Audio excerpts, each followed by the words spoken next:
Abrego Garcia has been returned from El Salvador to face federal charges as the Trump administration complies with long-standing court orders. Trump and Musk put their spat on the shelf, sort of. We have new reporting on what the White House will do with Musk's Doge disciples.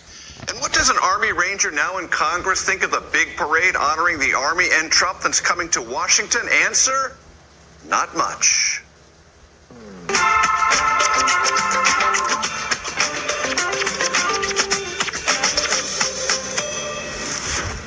Hello, everyone. I'm Major Garrett in Washington. Welcome to The Takeout. Kilmar Abrego Garcia is, in the eyes of the Trump administration, a villain. An illegal immigrant accused of being a gang member, terrorist, human trafficker, and wife beater. To those who support Abrego Garcia, he is a victim of government callousness, alarmist rhetoric, and deport first, ask questions later, immigration hysteria. It was hard to assess Abrego Garcia's guilt or innocence while he languished in a maximum security El Salvadoran prison, sent there from Maryland in March, as the Trump administration admitted, by mistake. Now, the Justice Department says he is back in the United States. To those advocating for Abrego Garcia, the persistent request has been this: respect his due process rights, let him answer charges, criminal, immigration, any others, in court. In fact, a federal court ordered the Trump administration weeks ago to do just that. And now, here we are. The Trump Justice Department late this afternoon charged Abrego Garcia with 2 counts of human trafficking, alleging he conspired for years with others to illegally move undocumented immigrants from Latin America into the United States. Some of those trafficked, the indictment alleges, were members of the MS-13 criminal gang. Serious charges that will, at long last, be heard in a court of law. Attorney General Pam Bondi spoke about this moments ago.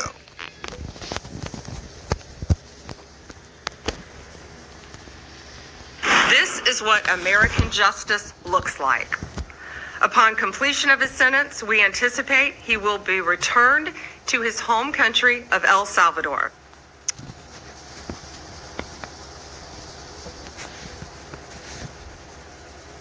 Right. So, American justice is now all of a sudden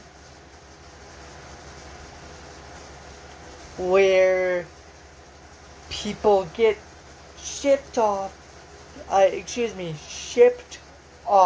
to some foreign gulag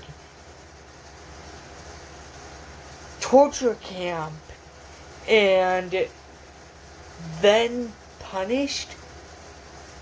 Ridiculous. Fucking ridiculous.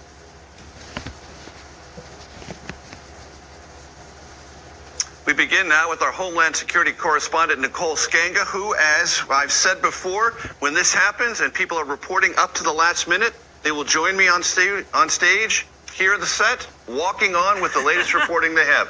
Nicole, it's so good to have you with us. I'm indebted to you because I know you've been working this story since the news broke just about an hour ago. Catch our audience up. As I understand it, there could be a court appearance today for Kilmar Abrego Garcia. That's right, in Tennessee.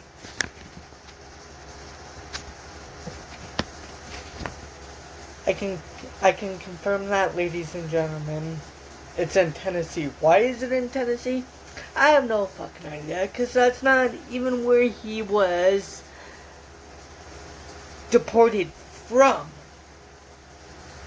Illegally. Or, kidnapped and human trafficked from. Let alone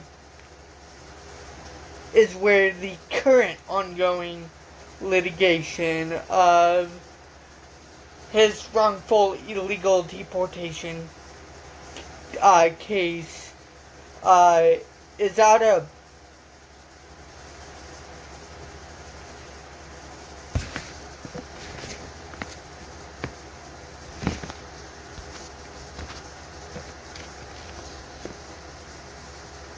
On top of that, ladies and gentlemen, I can confirm that he was arraigned last night, and a week ago from last night, he was, is where he was, when he was scheduled for this bogus trial. So which means he has about 7 or 6 days until his trial. This is being pinned on a 2022 traffic stop. In or around November 30th, state troopers with the Tennessee Highway Patrol stopped Kilmar Abrego Garcia on Interstate 40. They found him in a Suburban that was not his own. The individual who owned that Suburban is now serving time, we should say, was found guilty of other human trafficking charges. And in that vehicle were 9 Hispanic men who had no identification on them. When police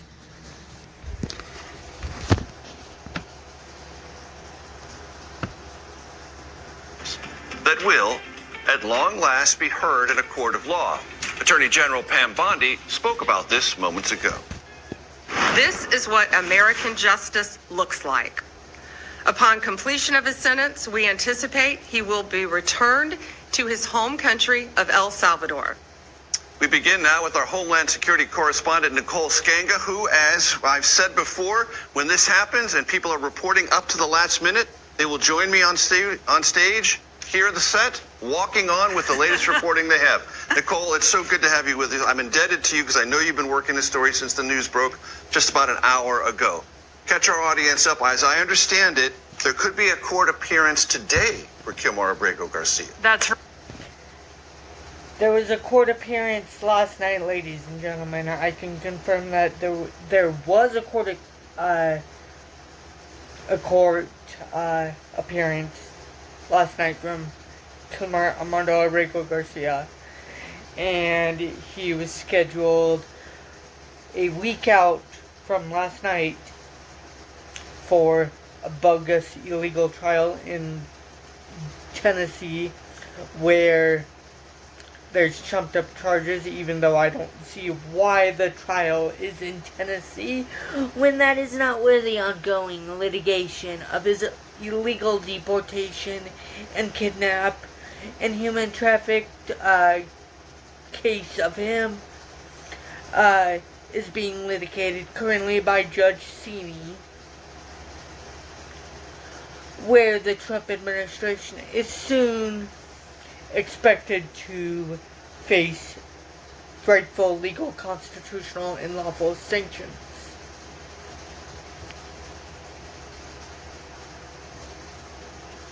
right in Tennessee. A time has not yet been set, but we should point out, Major, that this is a very rare move by the U.S. government, who deported Kilmar Abrego Garcia to that maximum security prison in El Salvador, Secot, and is now bringing him back onto U.S. soil to face criminal charges.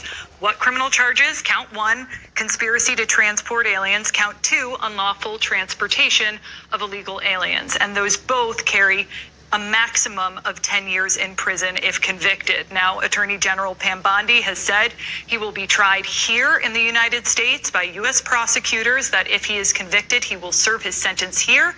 And then, what do you know? He will be deported back to El Salvador after completing that sentence if he is in fact found guilty. Convicted. What years are we talking about with the alleged activity? Yeah, decade long, 2016 to 2025. And if you read the court documents, which we should point out to viewers that what Attorney General Pam Bondi said in her press conference was different than what we saw in the court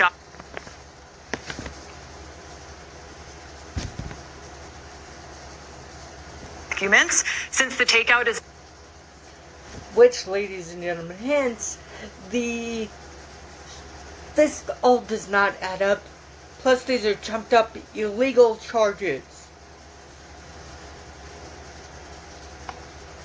And plus, back in 2016, Trump was president. Biden was not president.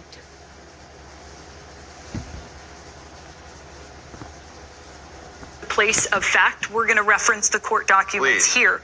So from in or around 2016 through or in or around 2025, Kilmar Armando Abrego Garcia and others, known and unknown to this grand jury in Tennessee, conspired to bring thousands of undocumented aliens coming from countries like Guatemala, El Salvador, Honduras, Ecuador, and elsewhere, ultimately passing through Mexico before crossing into Houston and then coming to the interior of the United States. This happened over the span of over 100 trips.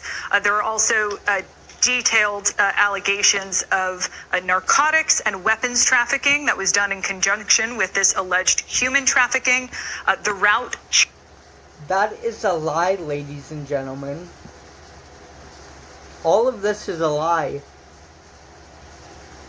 Changed based on the details within the court documents because as part of the smuggling operation, they were trying to conceal, their movements to law enforcement. They often took the cell phones of those they were smuggling so that those individuals could not contact anyone else in family, friends.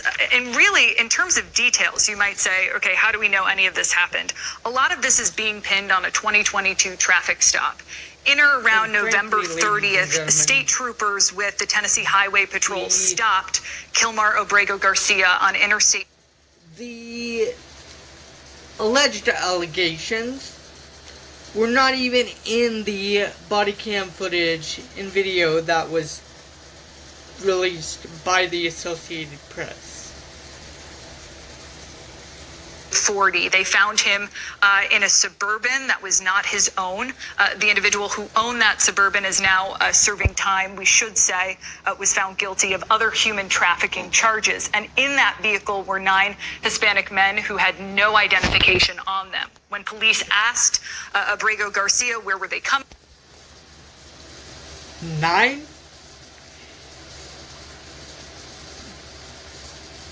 In the body cam footage, the officer and Abrego Garcia says that there is 4, not 9. Fishy. Fishy, definitely fishy. And suspicious. And has Taco Boy's name all over it. From, he said, we were in St. Louis, we were working a construction job, we're going back to Maryland. Investigators found that that vehicle was nowhere near St. Louis, that had in fact been in Houston, Texas, before rolling into Tennessee. He had $1,400 in his pocket, according to prosecutors. It strikes. Again, ladies and gentlemen, prosecutors nowadays in Trump's Trump's DOJ lie. Just like the entire rest of Trump's illegal, unlawful administration.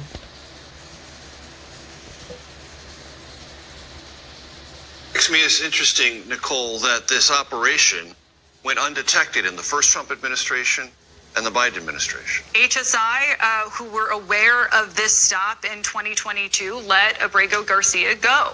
And Attorney General Pam Bondi was asked exactly that. What happened between the time in which you deported this man?